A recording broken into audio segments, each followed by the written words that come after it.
हरे कृष्णा कृष्ण कृष्ण हरे हरे। আমরা এসেছি দক্ষিণ চব্বিশ পরগনার কোন থানা? ফলতা থানা। ফলতার প্রভু এসেছে। ফলতা থানা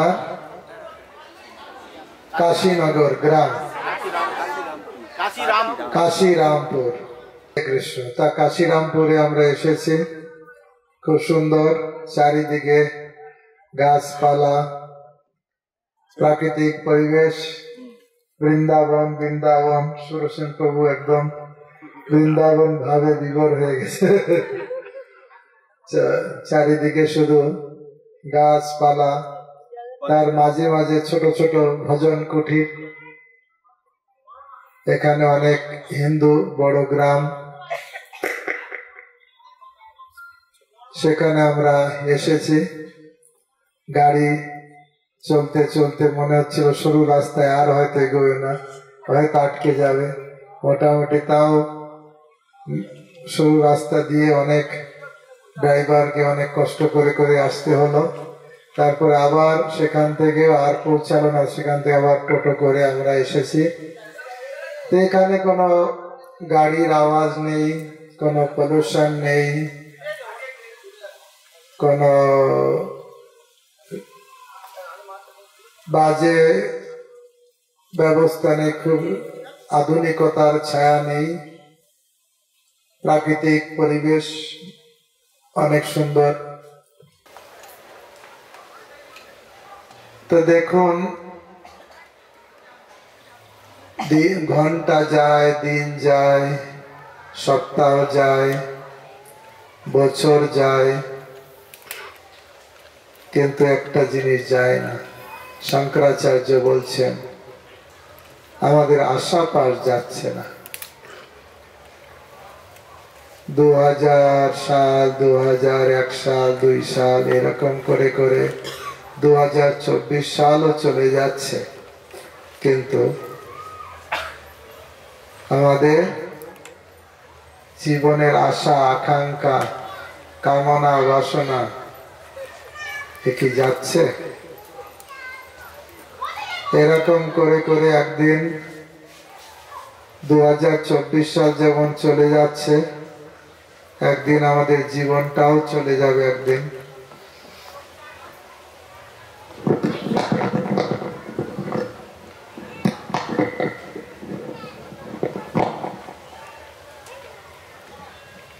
জীবনটা যখন চলে যাবে তখন হাতে কি থাকবে? এই বাড়ি গাড়ি, টাকা পয়সা, ঘর, ছেলে মেয়ে, পুত্র পরিবার, কিছু থাকবে? কিছুই থাকবে না। সবাইকে ছেড়ে চলে যেতে হবে। আজকে অনেকে বলছেন 2024 সালকে বিদায় জানাতে চাইছে, 2025 সালকে স্বাগত জানাতে চাইছে। জীবনের কত দিন চলে গেছে, কত বছর কেটে গেছে আমরা জানি না। খোঁজ রাখি কতটা কি করতে পেরেছি, বিচার্য বিষয়। আমিও আজকের দিনে আমি সিধা মায়াপুরে এসেছি। আজ থেকে ঠিক 36 বছর আগে, 36টা বছর কেটে গেল মায়াপুরে। 36 পয়সার কাজ কি হলো কি জানি না। 36টা বছর দেখতে দেখতে কেটে গেল। এই কয়েকদিন আগেই মনে হয় যেন মায়াপুরে এসেছি। দেখতে দেখতে 36টা বছর। 1988 31 ডিসেম্বর আমি মায়াপুরে এসেছি। 1989 1 জানুয়ারি অর্থাৎ আগামীকাল, সেই দিনে আমি ইসকনে জয়েন করেছি। তা 36 বছর কেটে গেল, কি হলো? 36 পয়সার কাজ হলো? দিন গেল মিছা কাজে, রাত্রি গেল নিদ্রে, না ভজিনু রাধা কৃষ্ণ চরণার বিন্দ। কৃষ্ণ ভজিবার তরে সংসারে আইনু, নিচে মায়ায় বদ্ধ হয়ে বৃক্ষ সম হইল। ফল রূপে পুত্র কন্যা ডাল ভাঙি পড়ে, কাল রূপে সংসারেতে পক্ষী বাসা করে। এখানে আমরা জন্ম নিয়েছি, বড় হয়েছি, যে কোনো সময় অন্তিম দিন, বছরে যেমন শেষ দিন অন্তিম দিন অনেকে ভাবছে, জীবনেরও কোন দিন অন্তিম দিন এসে যাবে, ইতি টেনে যাবে, সবকিছু পড়ে থাকবে, একাকী যেতে হবে। ইংরেজিতে একটা কথা আছে, time and tides wait for none. সময় এবং নদীর স্রোত কারোর জন্য অপেক্ষা করে না, সব সময় চলছে, সব সময় চলছে। ঘড়ির কাঁটা সব সময় চলছে, ঘড়ির কাঁটা চলছে, টুক টুক টুক টুক করে ঘড়ির কাঁটা চলছে। আমাদের জীবন আয়ু এক এক করে শেষ হয়ে যাচ্ছে।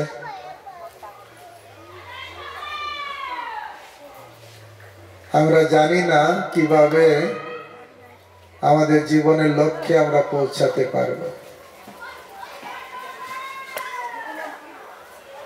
এই ভবকূপে পড়ে আমরা বড় কষ্ট পাই, দুরবস্থায় আছি, কষ্টকর অবস্থায় আছি, তবু অজ্ঞানতার প্রভাবে আমরা মনে করি এই ভবকূপে আমরা পড়ে আছি। কত বছর আগে পড়ে গেছি, আবার কবে যে শেষ হয়ে যাব। আমাদের পড়ন্ত অবস্থাকে তুলনা করা হয়েছে কেমন জানেন? সুন্দর, ভবকূপে জীবের গতি। অনাদি কর্ম ফলে পড়ি ভবার নবজলে, তরিবারে না দেখি উপায়। এ বিষয় হলা হলে দিবানিশি হিয়া জলে, মন কবু সুখ নাহি পায়। এই বিষয়রূপ হলা হলে বিষের জ্বালায় দগ্ধীভূত হচ্ছে, মন সুখ পাচ্ছে না, তবু অজ্ঞানতার প্রভাবে যেমন কুকুর বিড়াল লাথি খায়, গুঁতো খায়, লাথি খায়, গুঁতো খায়, ঠ্যাঙা খায়, কি বলে না, তবুও মনে করে ভালো আছে। আমরা এই জড় জগতে কষ্ট পাচ্ছি, কিন্তু অজ্ঞানতার প্রভাবে মনে করি ও খুব ভালো আছে। এই ভবকূপে কিভাবে পড়ে আছি জানেন? উদাহরণ দেয়া হয়েছে, একটা লোককে বাঘে তাড়া করেছে, আর দৌড়াতে দৌড়াতে দৌড়াতে আত্মরক্ষার জন্য কোথায় যাবে, যে দেখছে একটা কুয়া আছে, কুয়াতে লাফ দিয়েছে। আর যখন কুয়াতে লাফ দিয়েছে, হঠাৎ দেখতে পেয়েছে যে নিচে একটা কুয়ার পড়বো, কিন্তু কুয়ার নিচে বিরাট বড় একটা অজগর সাপ হা করে আছে। বাঘ তাড়া করেছে, তাড়া খেয়ে দৌড়াতে দৌড়াতে কুয়াতে লাফ দিয়েছে, কিন্তু কুয়াতে নিচে যাচ্ছে, দেখছে হঠাৎ হা করে একটা অজগর সাপ আগের থেকে সেখানে অপেক্ষা করছে, কেউ আসলেই খেয়ে নেয়। অজগর কিন্তু চলাফেরা করতে পারে না, কি করে? অজগর বৃত্তি। সাধুরা অনেক সময় হয় অজগর বৃত্তি, কিছু পেলে খায়, না পেলে খায় না। এই যে অজগর সাপ শরীরটা এত মোটা হয়ে যায়, তখন চলতে পারে না, যা মুখের সামনে আসবে তাই খাবে। তা ওই গর্তে আগে থেকে একটা অজগর সাপ ছিল, হা করে আছে, কিছু খাবে। ও পড়ছে, পড়তে যে অজগরকে দেখে ফট করে ভয় পেয়ে গেছে। ওই কুয়াতে দুই সাইডে ঘাস কিছু ছিল, ঘাস ধরেছে, এ হাত দিয়ে ঘাস ধরেছে, ও হাত দিয়ে ঘাস ধরেছে, আর ঘাস ধরে ধরে আছে দু হাত দিয়ে, আর বডিটা কুয়ার ভিতরে ঝুলছে। নিচে কে আছে? অজগর সাপ। উপরে পিছনে দৌড়াতে দৌড়াতে কে এসেছিল? হা করে বাঘ আছে। কেমন অবস্থা? আমাদের অবস্থা সেরকম, ঠিক এতটুকু নয়, এর থেকেও বেশি। উপরে বাঘ, নিচে সাপ, গর্তে পড়ে আছি, দুই হাতে দুটো ঘাস ধরে ঝুলছি। কিন্তু ভাবছি তো থাকবো অনেকক্ষণ, কিন্তু আবার একটু তাকিয়ে দেখছি কি এই ডান হাতের ঘাস কাটছে একটা সাদা ইঁদুরে, টুক টুক টুক টুক করে ঘাসটা কাটছে ইঁদুরে। কি ইঁদুর? সাদা ইঁদুর। বা দিকে তাকিয়ে আছি, এটা নিয়ে ঝুলে থাকবো। এখানে দেখছি আর একটা ইঁদুর কাটছে, ও হচ্ছে কালো ইঁদুর, কুট কুট কুট কুট করে ও কেটে দিচ্ছে। কতক্ষণ লাগবে কাটতে জানি না, কাটা শেষ হলে খাট করে। কিন্তু এই অবস্থা কি ভালো না খারাপ? হ্যাঁ, খুব খারাপ না? কিন্তু একটা আনন্দের কথা বলবো, একটা আনন্দের বিষয় আছে। কি আনন্দ! হঠাৎ করে দেখলো গায়ে এক ফোঁটা কি কি যেন পড়লো, গায়ে একটা ফোঁটা কি পড়েছে। তাকিয়ে দেখছে আরে মধু। উপরে তাকিয়ে দেখছে একটা মৌচাক আছে, একটা গাছ, এরকম গাছ আছে, সেই গাছে একটা মৌচাক আছে, মৌচাক থেকে ফোটায় ফোটায় মধু পড়ছে। আর তখন এরকম জিহ্বা দিয়ে দিয়ে সেই মধুটা ফোটায় ফোটায় খাচ্ছে। কেমন? ভালো না? ভালো না? ভালো। এই মধু খাচ্ছে মানুষ, ঠিক সেই রকম সংসারে এই দুরবস্থায় পড়ে গেছে। কিন্তু ওই একটু ইন্দ্রিয় সুখ, স্ত্রীর মুখটা দেখবে, ছেলের মুখটা দেখবে, এই একটু ক্ষণিকের সুখের জন্য ওই পুরো দুঃখটাকে ভুলে গেছে। ওই লোকটা ভুলে গেছে বাঘ উপরে থেকে আক্রমণ করেছে, ভুলে গেছে নিচে কি আছে, অজগর হা করে আছে, ওটা ভুলে গেছে। ঘাস ধরেছে, দুটো ইঁদুরে কাটছে, সাদা ইঁদুর, কালো ইঁদুর, মানে দিন আর রাত, দিন রাত, দিন রাত। আমাদের জীবনে টুক টুক করে দিন যাচ্ছে, রাত যাচ্ছে, দিন যাচ্ছে, রাত যাচ্ছে। চুলগুলো সাদা হচ্ছে, দাঁতগুলো পড়ছে, হাঁটুতে ব্যথা, কোমরে ব্যথা, চামড়াগুলো ঢিলা। ও দিন যাচ্ছে, রাত যাচ্ছে, আর এগুলো হচ্ছে কি হচ্ছে না? কিন্তু ওই সংসারে একটু সুখের জন্য এত বড় দুঃখটাকে সব ভুলে গেলাম। এই হচ্ছে অজ্ঞানতা। মায়ার বসে যাচ্ছ ভেসে, খাচ্ছ হাবু ডুবু ভাই। আমরা অজ্ঞানতার মায়ার বসে হাবুডুবু খাচ্ছি।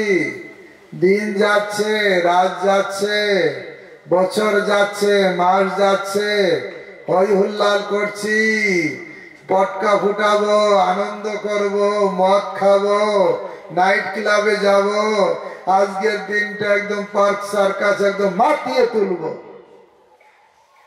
কি হবে? একদিন তো শ্মশানে যেতে হবে। কুট কুট কুট কুট করে কাটছে কিনা, কার আয়ু শেষ হচ্ছে না। আগে আমাদের ছোটবেলা একটা দেহ ছিল, যুবক বয়সে একটা দেহ ছিল, বৃদ্ধ বয়সে আর একটা দেহ হলো। ব্যক্তি তো আমি একা, একই ব্যক্তি। ছোটবেলার দেহ, যুবক বয়সের দেহ, বৃদ্ধ বয়সের দেহ, ওই খুনখুনে দেহ। দেহটা চেঞ্জ হচ্ছে, কিন্তু আমি এক। তাই আমার পরিবর্তন হচ্ছে। কাল কাল অস্মি। কেউ ভক্তদের বলছে, না, গীতাতে কৃষ্ণ বলছেন, কেউ যদি এই সময়ের ভিতরে আমাকে দেখতে চায়, আমার ভজন সাধন করে, আমার সাধন ভজন করে, আমার হরি নাম করে, আমার নাম গুণ কীর্তন করে, গীতা ভাগবত পড়ে, আমাকে চিন্তা করে, তাহলে আমি তাকে দর্শন দিই। আমি তাকে দর্শন দিই আমার দ্বিভুজ মুরলীধারী শ্যাম সুন্দর রূপে, ঠিক তাকে দর্শন দিই। যখন দর্শন দিই তখন সে বড় আনন্দ পায়। ঠিক আছে, আপনি তো কথা বলতে পারেন, আপনি চুপ করে বসুন, আপনি ঠান্ডা হয়ে বসলে সবাই অসুবিধা নেই, তারটা চিন্তা না করে ভগবানের চিন্তা করলে ভালো। তাই দিন যায়, রাত যায়, আমাদের সময় চলে যায়, আমরা কখনো ভাবি না যে আমাদেরও একদিন চলে যেতে হবে। কেউ যদি ভগবানকে দেখতে চায়, ভগবান তাকে দেখা দেন দিবজ মুরলীধারী শ্যাম সুন্দর রূপে, বৃন্দাবনের নবঘন শ্যাম মুরলীধারী বংশীধারী রাস বিলাসী গোবিন্দকে দর্শন পায়। কিন্তু কেউ যদি বলে আমি ভগবানকে দেখব না, ভগবানকে মানব না, ভগবানের কথা শুনব না, ভগবান বলেন আমি তাকেও দেখা দেব। আমি আমার দ্বিভুজ মুরলীধারী শ্যাম সুন্দর রূপে দেখা দেব না, আমি তাকে দেখা দেব আমার ভয়ঙ্কর রূপে। কি সেটা? কাল। মৃত্যুং সর্বস্ব হরণমহ। আমি মৃত্যু রূপে তার কাছে ঠিক হাজির হয়ে যাব। ভক্তগণ, ভগবানকে না মেনে আমরা আনন্দে থাকবো সেটা সম্ভব নয়। ভগবানের একটা সুন্দর মুরলীধারী শ্যাম সুন্দর মধুর মুরলীধারী সুন্দর রূপ আছে, আর একটা রূপ আছে বিকট। এই কাল হচ্ছে ভগবানের বিকট রূপ, আর কাল সবাইকে শেষ করে দেয়। দেখুন, কারো যুবক দেহ ছিল বা যুবতী দেহ ছিল, কালের প্রভাবে মানুষ বৃদ্ধ হয়ে যায়। কালকন্যা, ভাগবতে বর্ণনা করা আছে কালকন্যার কথা।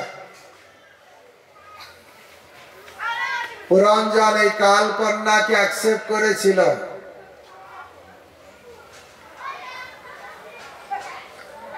কন্যা রূপী এই জড় জগতেও দেখবেন জীবনের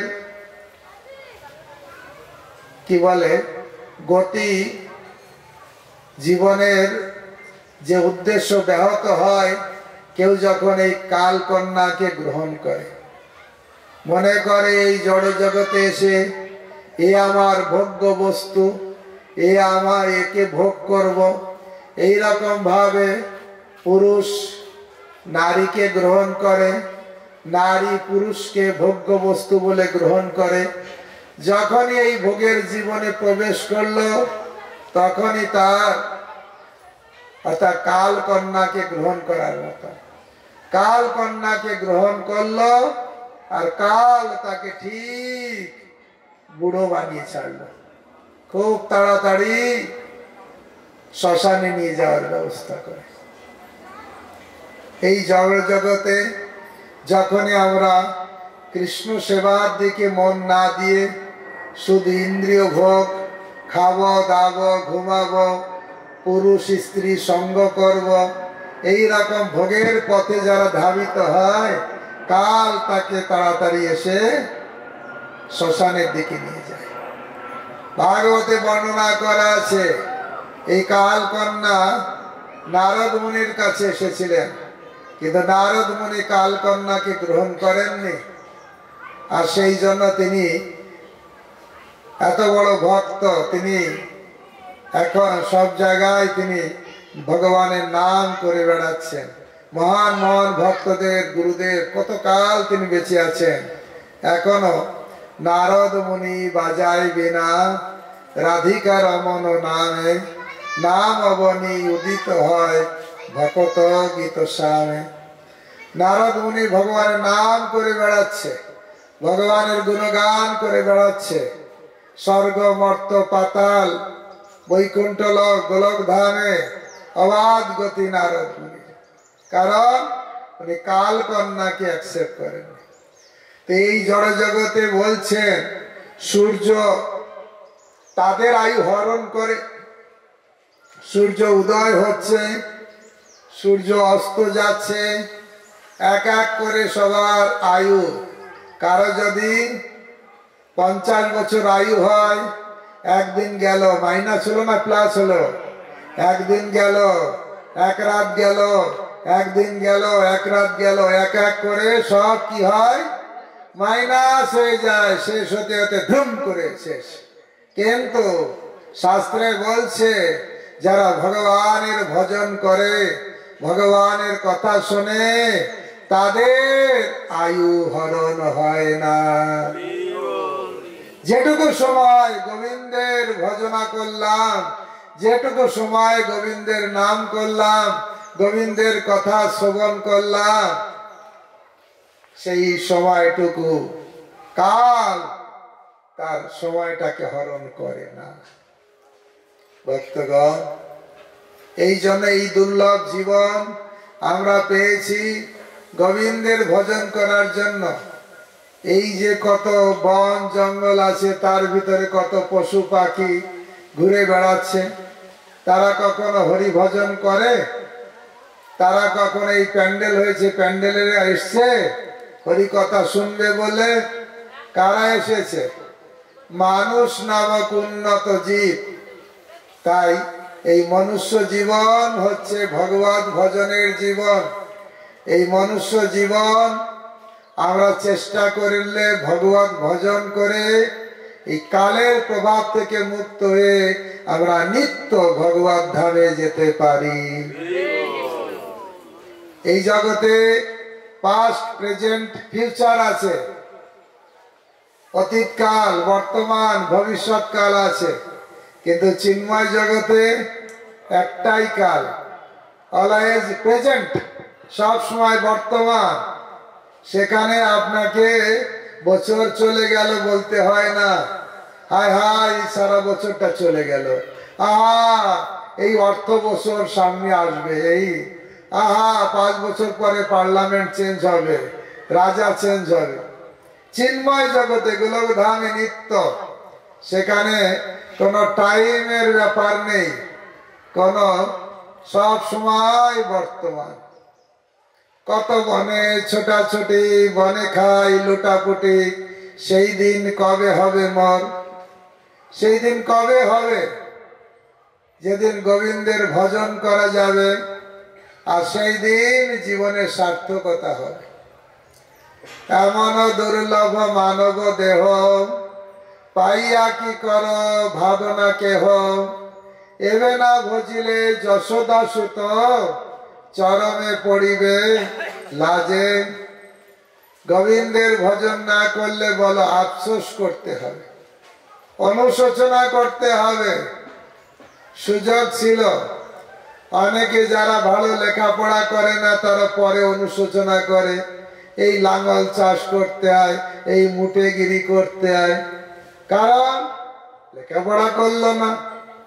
আমার একটা গল্প মনে পড়ছে, গল্প না সত্যি ঘটনা, প্রভুপাদ বলেছেন, বলবো? ঘটনাটা এরকম, প্রভুপাদ বলছিলেন একজন ব্যক্তি মার্সিডিজ কারে চড়ে যাচ্ছে, তার স্ত্রী পাশে বসে আছে, স্ত্রী পাশে বসে আছে। যখন গাড়ি চালাতে চালাতে হঠাৎ এক জায়গায় ব্রেক করে দাঁড়িয়ে আছে, কে? স্বামীটা গাড়ি ব্রেক করে থামে গেছে। তখন তার স্ত্রী পাশ থেকে বলছে, আরে তুমি এখানে দাঁড়িয়ে গেলে কেন? এ তো একটা ঠেলাওয়ালা সামনে দিয়ে যাচ্ছে, তার সামনে দাঁড়িয়ে গেলে? বলছে এই ঠেলাওয়ালাকে আমি দেখছি, যে ঠেলাওয়ালাকে দেখার কি আছে? বলছে না, আমি এই ঠেলাওয়ালাকে দেখছি। কেন তুমি ঠেলাওয়ালাকে দেখছো কেন? বলছে জানো এই ঠেলাওয়ালাকে? এই ঠেলাওয়ালা হচ্ছে আমার ভাই। তার স্ত্রী, হ্যাঁ তোমার ভাই ঠেলাওয়ালা? তুমি এত বড় চাকরি করো, এত এত টাকা পাও, তুমি এত বড় ধনী, তুমি এত বড় শিক্ষিত, আর তোমার ভাই ঠেলাওয়ালা? এ কি করে সম্ভব? বলছে হ্যাঁ দেখো, আমরা দুই ভাই ছিলাম।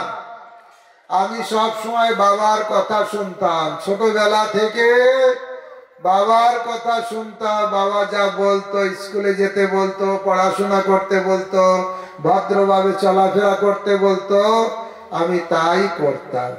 আর আমার এই ভাইটা বাবার কথা শুনিনি, সময়টাকে নষ্ট করেছে।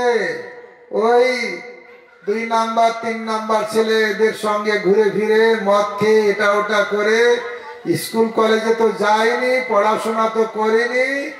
লাস্টে কি করেছে? বস্তির একটা মেয়ে বিয়ে করে পালিয়ে গেছে। এখন জীবন কি হবে? চলতে তো হবে, সেই ঠেলা চালায়।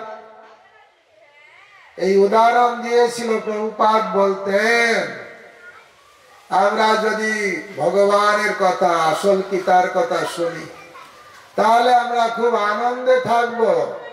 আমরা ছোটবেলা থেকে যদি গোবিন্দের কথা শুনি, গোবিন্দের নাম করি, গোবিন্দের নির্দেশ অনুসারে আমরা পরিচালিত হই, তাহলে আমরা ওই ঠেলাওয়ালার মতন হব না, আমরা ভালো। আর যদি পরম পিতা গোবিন্দ তার কথা না শুনি, তাহলে জীবনে এই ঠেলাওয়ালার মতন জীবনটা কালীপদ হয়ে যাবে। আমাদের পিতাকে পালন করা দরকার, তার কথা শোনা দরকার। পিতাকে শ্রীকৃষ্ণ। সবাই আমার সঙ্গে বলুন, শ্রীকৃষ্ণ জগতের পিতা,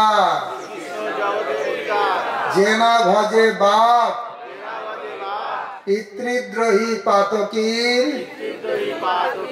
জন্মে জন্মে তাপ। শ্রীকৃষ্ণ জগতের পিতা। যে বাবাকে ভজনা করে না, সে বাবার উত্তরাধিকারী সম্পত্তি টাকা পয়সা পাবে না তেজ পুত্র হবে? বাবার কথা না শুনলে সে কি সুপুত্র হয়? তাকে করে তেজ পুত্র। এই জন্য আর একটা শ্লোক বলুন, শ্রীকৃষ্ণ জগতের পিতা, সর্ববেদে কয়, পিতারে যে ভক্তি করে সে সুপুত্র হয়। এই জগতে সুপুত্র, তার বিপরীত কুপুত্র। ভাগবতে আবার বলেছে,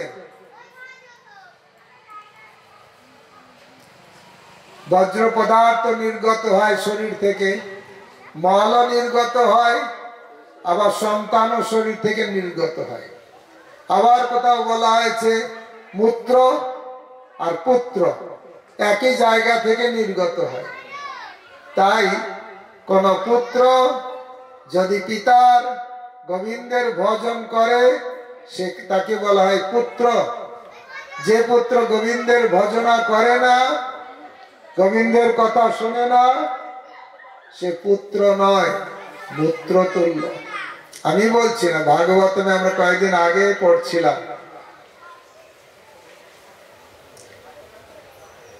ভক্তগণ, সময় চলে যায়, সময় মতো কেউ যদি পড়াশোনা না করে, সে কোনো চাকরি বাকরি পায় না। 2 নাম্বারি 3 নাম্বারি করে যদি পড়াশোনা করলো, আর টাকা পয়সা করে ঘুষ দিয়ে চাকরি পেল, মাস্টারি চাকরি, তখন এইরকম ঝুলে থাকে। যেমন 26,000 ঝুলে আছে, তারা চিন্তিত আছে কি হবে কি হবে। ভক্তগণ, কোর্টের বিচারাধীন, ভালো কি মন্দ তারাই বুঝবে, আমরা তো জানি না। তবে সবারই টেনশন, তাই কি না? যারা চাকরি করছে তাদেরও টেনশন, যারা চাকরি থেকে নট হয়েছে তাদেরও টেনশন। ভক্তগণ এখন কি হচ্ছে বলছে, খারাপ লোকের জন্য একদম ভালো লোকও শেষ। যারা সত্যিকারের যোগ্য ব্যক্তি তাদের অবস্থা খারাপ, খারাপ লোকের জন্য। যারা 2 নাম্বারই করেছে তার জন্য, এটা তো সবাই জানে, তার জন্য আর ভালো লোকদেরও দুরবস্থা। এইরকম হয়। পাপী মরে 10 ঘর নিয়ে মরে, কোথায় আছে না বাংলা? পাপী যখন মরে একা একা মরে না, 10 ঘর নিয়ে মরে। এই জগতে মানুষ হরি ভজন করে না, অনেকে আছে, আর কাউকে অনেক সময় করতেও দেয়। আপনি দেখবেন কোন গ্রামে আমরা মাইক বাজাবো, হরিনাম করব, বুড়ো বুড়ি এসে চিৎকার করবে, এখন হরিনাম আমার কানে ঝালা ফেলা লাগছে, বন্ধ করো বন্ধ করো। বুড়ো বুড়িরাও বলে, তার নাকি খুব অসুবিধা। যখন হিন্দি গান, দুর্গা পূজায় হিন্দি গানের মাইক বাজে, তখন কারো ডিস্টার্ব হয় না। যত ডিস্টার্ব হয় হরিনাম। কেন? অনভ্যাসের ফোঁটা চচ্চর করে, কি বলে না, যাকে দেখতে নারী তার চলন বাঁকা, যদি পছন্দ না হয় এটা ওটা বদনাম। ভক্তগণ, এই জন্য নিজেকে শুদ্ধ হওয়া দরকার। ছোটবেলা থেকে গোবিন্দের ভজন করা দরকার।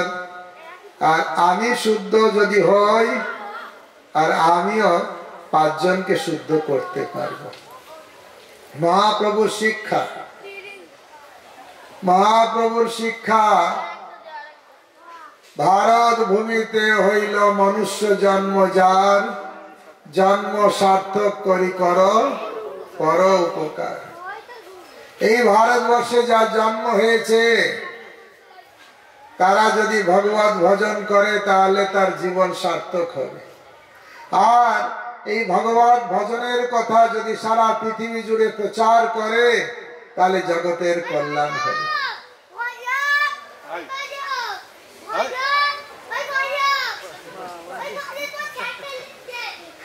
যারা ভগবত ভজন করে তারা তো জীবনকে সার্থক করতে পারে, আর অন্যদের সহযোগিতা করে তাদের জীবনকেও উপকারে আনতে পারে। প্রভুপাদ বলতেন, আমি একা ভারতবাসী, মহাপ্রভুর এই আদেশ পালন করে কত মানুষের উপকার করলাম। আর ভারতবাসী, প্রতিটা ভারতবাসী যদি এই মহাপ্রভুর এই আদেশ পালন করতেন, জীবন সার্থক করে অন্যের উপকার করার ব্রত নিতেন, তাহলে পৃথিবীর রূপটা কেমন সুন্দর হয়ে যেত। নিজের জীবন সার্থক করা দরকার গোবিন্দের নাম গুণগান করে, গোবিন্দের ভজন করে। এমনি আমরা কীর্তন শুনতে পাই, সময় গেলে হরি ভজন আর তো হবে না। সময় চলে গেলে ওই বৃদ্ধ বয়সে কালের করাল গ্রাসে যখন পতিত হব, তখন কি আর হরি ভজন হবে? নববর্ষ থেকেই হরি ভজন করা দরকার। অর্থাৎ জীবনের সূর্য যেদিন থেকে উদয় হয়েছে, তখন থেকেই গোবিন্দের ভজন করা দরকার। প্রহ্লাদ মহারাজ সেই কথা বলেছেন, কৌমারের আচারের প্রাজ্ঞ। ছোটবেলা থেকে যারা ভজন সাধন করে তারাই হচ্ছে আসলে বুদ্ধিমান, তারাই হচ্ছে প্রকৃত বুদ্ধিমান, যারা ছোটবেলায় থেকেই হরি ভজন করে। বাংলায় লোকেরা বলে, সকাল বেলায় ভজে কৃষ্ণ পাওয়ার আসে, দুপুর বেলায় ভজে কৃষ্ণ আসে কি না আসে, আর সন্ধ্যা বেলায় ভজে জমেরও ত্রাসে। যখন অন্তিম সময় কাজ নেই, কর্ম নেই, বৌমা বকা দিচ্ছে, ছেলে ভালোবাসছে না, আর কি হবে? ওই চলো ওখানে হরিনাম হচ্ছে, একটু যে বসি, ওইখানে যে বসি, আর কোনো কাজ থাকে না। আর তখন বসেও ভালো করে শোনারও ক্ষমতা থাকে না। শারীরিক অসুস্থতা, শারীরিক অবস্থা এমন হয়, বসে শুনতেও মন লাগে না। এখানে ব্যথা, সেখানে ব্যথা, শুতে ইচ্ছে করে, বসতে ইচ্ছে করে, হাঁটতে পারে না, বেশি হাঁটলে তখন আর হয়। আমি বলি, বাগানে ফুল ফুটে আছে, কোন ফুলটা গোবিন্দের চরণে দেবেন? যে ফুলটা বাসি নিচে পড়ে গেছে, না যে ফুলটা টাটকা গাছে আছে? টাটকা ফুল। গোবিন্দকে ভালো জিনিস দিতে হয়। তা জীবন এই শরীরটাকে দিয়ে ভোগ সুখ, ভোগ বিলাস, দুষ্কর্ম, অকার্য কুকার্য করে একদম পচে গলে গিয়েছে। আর কোনো উপায় নেই, এখন গোবিন্দ তুমি ভরসা। হয় নেই কাজ। সত্যিকারের বুদ্ধিমান তারা সময় থাকতে বছরের শেষের দিকে কাজ করে না। অনেকে দেখা যায় কোম্পানি সারা বছর কাজ করে না, একদম লাস্টের দিকে আসলো, মার্চ মাস শেষ হয়ে যাচ্ছে, তাড়াতাড়ি এটা করো, ওটা করো, ওটা করো। সারা বছর ভালো করে অ্যাকাউন্ট দেখলো না, লাস্টে খুব হয় নাকি? যারা ভালো সারা বছর পড়াশোনা করে না, তারা একদম পরীক্ষার আগের দিন একদম উপর হয়ে যে পড়ে, সারা রাত ধরে উপর হয়ে পড়ে পড়ে শরীরটা খারাপ করে দেয়, মাথা খারাপ করে দেয়। কিন্তু যারা ভালো পড়াশোনা আছে, প্রথম থেকেই শুরু করেছে, তাদের চিন্তা নেই। কালকে দেখছিলাম একজন মাতাজি বলছে তার মেয়েকে বকা দিচ্ছে, এই সাবজেক্ট গুলো সব পড়ো, দুটো পড়েই বলছে না আমি আর পড়বো না। তো মা বলছে না, তোকে পড়তে হবে, তোর পরীক্ষা সামনেই, পরীক্ষা তুই পড়বি না। মেয়ে বলছে আমার সব মুখস্থ আমার। তা কারো যদি আগের থেকে মুখস্থ হয়, তাকে তার আর অত টেনশন থাকে না।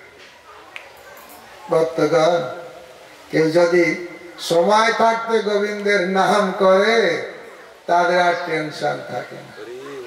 কিন্তু যখন সময় থাকতে করা হলো না, আর যমদূত এসে গেল বিকট চেহারাধারী, অন্তিম সময়ে 31 মার্চে, 31 ডিসেম্বরে, হ্যাঁ, তখন ভয়, হা হা এই বছরটা বেকার গেল, এই জীবনটাই বেকার হয়ে গেল।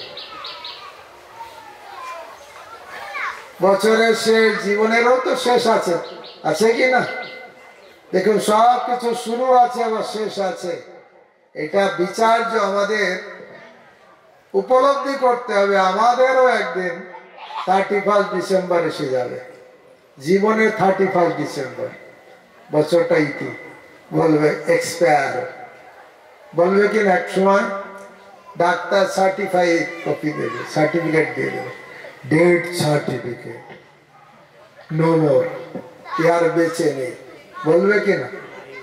অর্থাৎ যেরকম কালকে কেউ আর 2024 সাল বলবে না, 2024 সাল মরে গেছে, আজকের মৃত্যুর দিন নাকি লাস্টের দিন। ঠিক প্রতিটা ব্যাপারে আমাদেরও মনে করতে হবে, আমাদেরও কবে যে 31 ডিসেম্বর আসবে, কবে যে বল হরি হরি বল, কোন গ্যারান্টি আছে? নিঃশ্বাসে নইব বিশ্বাস, কিন্তু আমরা নিজের সত্য জিনিসটাকে বুঝতে পারি না। নিজের চোখের সামনে দেখছি 2024 সাল চলে যাচ্ছে, নিজের চোখের সামনে দেখছি দাদু চলে যাচ্ছে, চোখের সামনে দেখছি বাবা চলে যাচ্ছে, তবু এত বড় মূর্খ আমি মনে করি আমি থাকবো। আশ্চর্যের বিষয় হচ্ছে এটাই, এই জগতে মানুষ প্রতি মুহূর্তে এক এক করে শ্মশানে যাচ্ছে, কিন্তু যারা এখনো বেঁচে আছে তারা কি মনে করছে? আমার না হইবে মৃত্যু, না হইবে ক্ষয়, ইহা বই কিবা আশ্চর্য আছে মহাশয়। এর থেকে আশ্চর্যের বিষয় আর কি আছে যে প্রতি মুহূর্তে মানুষ যাচ্ছে, কিন্তু বাকি যারা থাকছে ভাবছে না না ও মরেছে, দাদু মরেছে, বাবা মরেছে, আমি মরবো না।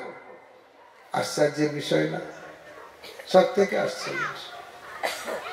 আমরা যারা আছি মনের ভিতরে একটু ভাব নেই, যে কোনো সময় চোখ বন্ধ করলে বাড়ি গাড়ি টাকা পয়সা পরিবার পরিজন কিচ্ছু দেখতে পাবো? দেখতে পাবো না। মানুষ নিরেট সত্যটাকে খুব অ্যাভয়েড করতে চায়, সেই জন্য মানুষ ভগবত আসরে যেতে চায় না।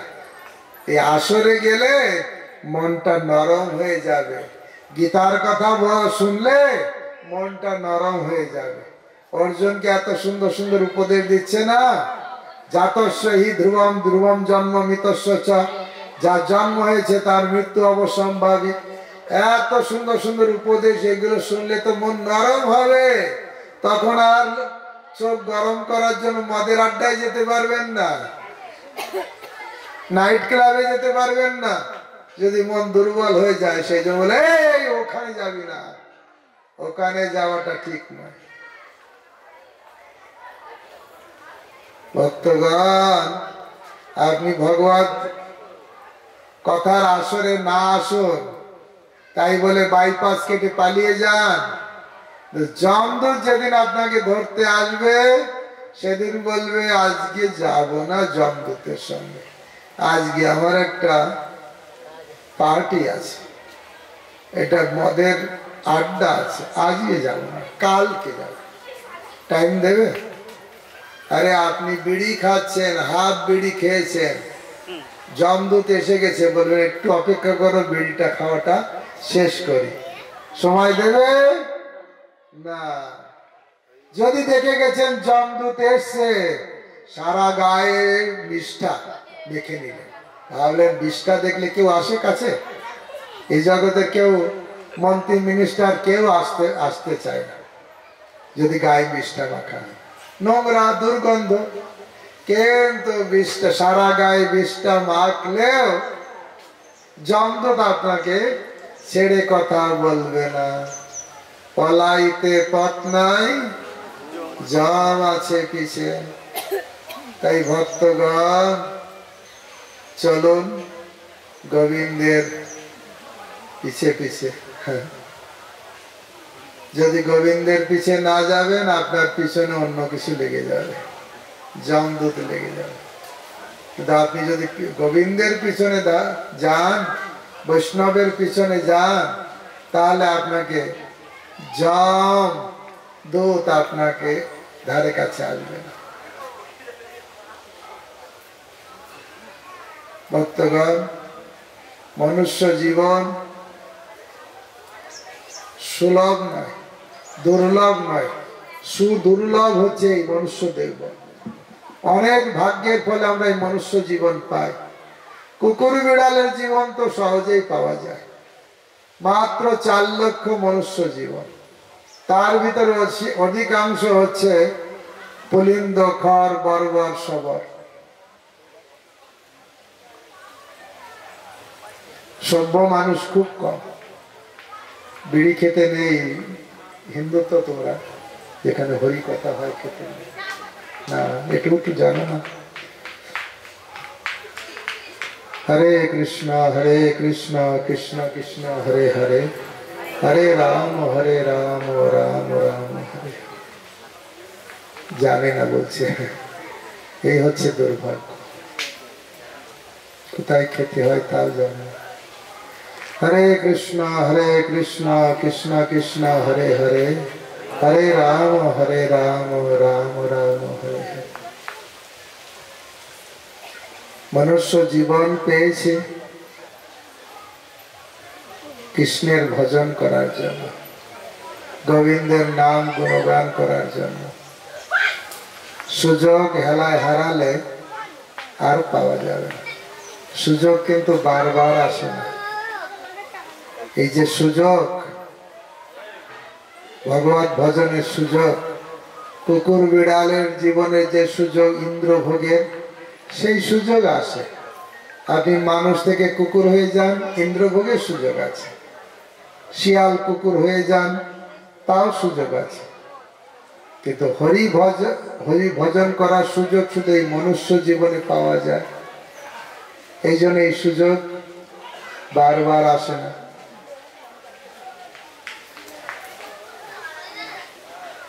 জীবন অনিত্য, জীবনও যে কোনো সময় মৃত্যুর করাল গ্রাসে পতিত হয়, পদ্ম পাতার জলের মতো। এই জন্য সময় নষ্ট না করে, সময় নষ্ট না করে অনিত্যতা বুঝে গোবিন্দের নাম করা দরকার। জীবন অনিত্য জানহ সার, তাহে নানাবিধ বিপদ ভার, নাম আশ্রয় করি যতনে তুমি থাকো আপন কাজ। নামকে আশ্রয় গ্রহণ করে নিজের কাজে থাকতে হবে। কারণ জীবন অনিত্য, পদ্ম পাতার জলের মতো। ক্যালেন্ডার দেখে আপনি টিক চিহ্ন দিতে পারবেন কতদিন বেঁচে থাকবেন, এই দিন বাঁচব। কেউ ক্যালেন্ডারে টিক চিহ্ন দিতে পারবে না। আমরা বলতে পারি যদি বেঁচে থাকি ওই প্রোগ্রামে অ্যাটেন্ড করব। আমরা শিডিউল অ্যাপয়েন্টমেন্ট বুক আমরা করেছি, সেই বইতে লেখা আছে এই জায়গায় প্রোগ্রামে যেতে পারে বা এই দিন একাদশী। কেউ নোট করে সেটা লিখে রাখে। কিন্তু যদি আপনি বেঁচে না থাকেন, আপনার অ্যাপয়েন্টমেন্ট কি হবে? এই জন্য জীবনের স্থায়িত্ব নেই, যে কোনো মুহূর্তে শেষ। এই জন্য ভক্তি বিনোদ ঠাকুর গাইছেন, জীবনও অনিত্য জানহ সার। এই জীবন নিত্য নয়, চিরকাল কেউ আমরা বেঁচে থাকতে পারবো না।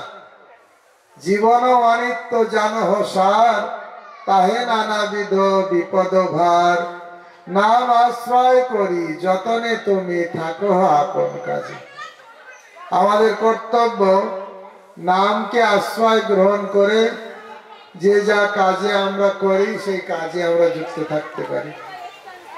নাম আশ্রয় করি যতনে তুমি থাকো আপন কাজে।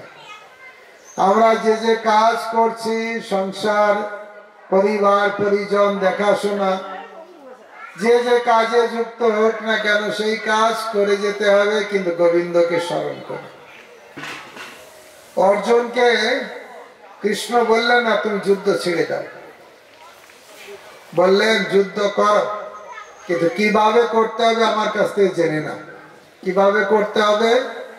মা অনুস্মর যুদ্ধ চা, আমাকে স্মরণ করো আর যুদ্ধ করো, আমাকে স্মরণ করো আর যুদ্ধ করো। সংসার থেকে পালানোর কথা বলেনি, কিন্তু সংসারে কিভাবে সংসার করতে হবে ভগবানকে কেন্দ্র করে সংসার করতে বলছে। কৃষ্ণের সংসার করো ছাড়ি অনাচার। কৃষ্ণের সংসার করতে হবে, নিজের সংসার, ভোগের সংসার, স্বামীর সংসার, স্ত্রীর সংসার, ছেলের সংসার। অনেকে বলেন আমি ছেলের সংসারেই আছি।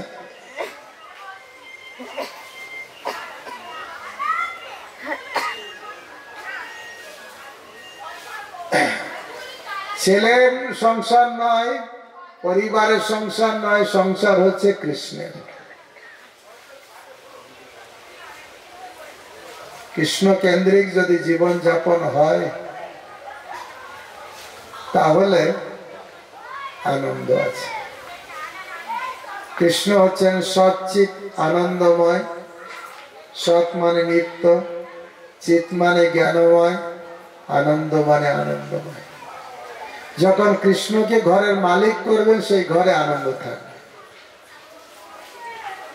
সারা বছর কৃষ্ণের কথা চিন্তা নেই, কৃষ্ণের সেবার কথা চিন্তা নেই। আমরা দেখছি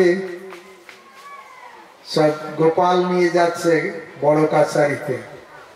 সব আমি আগে জানতাম না, আজকে শুনলাম ভক্তরা বলল কারো ছেলে হলে গোপাল দিতে যাচ্ছে, অনেক গাড়ি যাচ্ছে। আবার কারো মেয়ে হয়েছে তখন সখী দিতে যাচ্ছে, না রাধারানী নাকি বলে না, সখী বলে, সখী দিতে যাচ্ছে।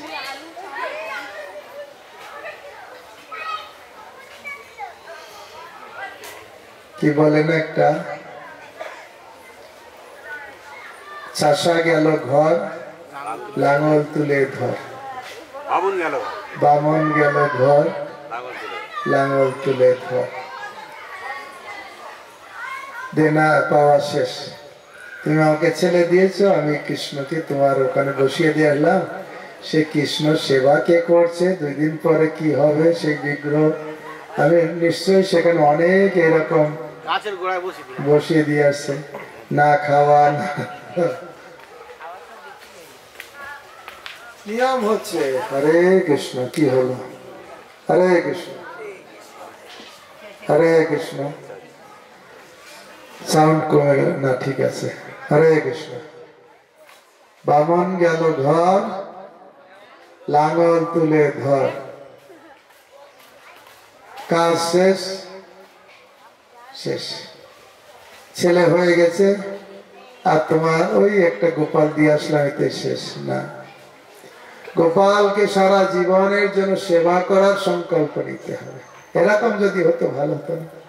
যদি মানুষের মনে এটা হতো যে ছেলে জন্ম নিলে কৃষ্ণের সেবা করবে, মেয়ের জন্ম নিলে রাধারানীর সেবা করবে, আর ছেলে মেয়ের জন্ম হলো, রাধা কৃষ্ণ বাড়িতে এসে গেল, সারা জীবন রাধা কৃষ্ণ, এটাই তো কৃতজ্ঞতা। ঠিক আছে, এই জগতে আমরা ছেলে পেলে আনন্দ, মেয়ে পেলে আনন্দ, টাকা পেলে আনন্দ। কতজন মানুষ সন্তানের জন্য কত চেষ্টা করে, কত কান্নাকাটি করে,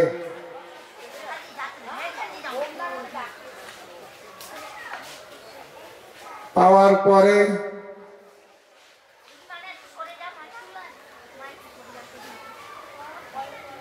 যা কিছু জীবনে চাই সেটা পাওয়ার পরে আর কি বলে, ভগবান সম্পর্কে আর খোঁজ নেই না। জীবনে যখন চাহিদা থাকে তখন ভগবানের খোঁজ পড়ে, তাই কিনা? কোথায় ভগবান, কিছু পাবো, ডাক্তার দিচ্ছে না, ডাক্তার বলছে হবে না, ডাক্তার বলছে কোনো রোগ নেই কিন্তু হচ্ছে, হবে না। একমাত্র ভরসাকে গোবিন্দ। তখন যাই গোবিন্দের কাছে। ডাক্তার বলেছে এই যা ক্রিটিক্যাল রোগী, আমরা কিছু করতে পারবো না, যা করে গোবিন্দ। তখন গোবিন্দ তুমি ভরসা। আসলে মানুষের আর ভগবানও দেখে, এমনি পেলে তো কেউ ডাকে না ভগবানকে।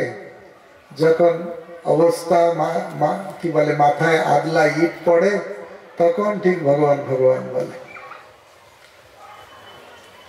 কিন্তু যারা ভক্ত, প্রকৃতভাবে বুদ্ধিমান, তারা ভগবানের উদ্দেশ্যে বলে হরে কৃষ্ণ, হরে কৃষ্ণ, হরে কৃষ্ণ, হরে কৃষ্ণ। এখানে মনে হয় ওনার জয়েন্ট পেন হচ্ছে, জয়েন্ট পেন হচ্ছে, এই জন্য মাঝে মাঝে ছেড়ে দিচ্ছে। হরে কৃষ্ণ, কৃষ্ণ কৃষ্ণ হরে হরে, হরে রাম রাম রাম হরে হরে। বয়স হয়ে গেলে আমাদের জয়েন্টে পেন হয়।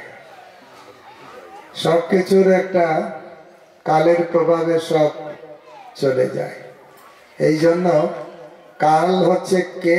ভগবানের অংশ। এই জন্য কালকে আমরা কেউ ওভারটেক করতে পারি না। তাহলে ভগবানকে কি করে ওভারটেক করা যায়?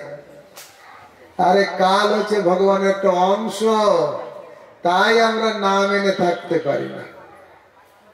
কালের প্রভাবে বুড়ো হচ্ছে, খুনখুনি হচ্ছে, শ্মশানে চলে যাচ্ছে, সব কালের প্রভাবে।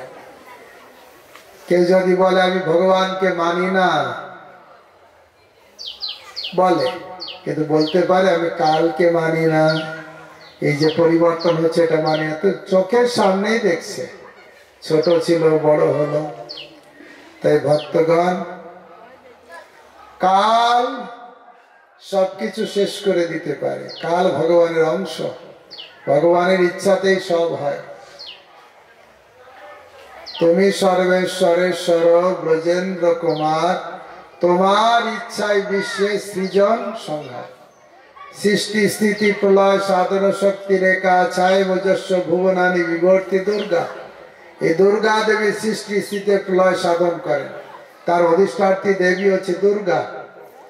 ইচ্ছানুরূপেণ যস্য চ চেষ্টতেষা, এই দুর্গা দেবী যার ইচ্ছার দ্বারা পরিচালিত হয় সে হচ্ছে কৃষ্ণ। গোবিন্দম আদি পুরুষম তমহং ভজামি। কাল কার অর্ডার ফলো করে? কৃষ্ণ। কালের গতি বড় গহন, কাল সবাইকে একাকার করে দেয়।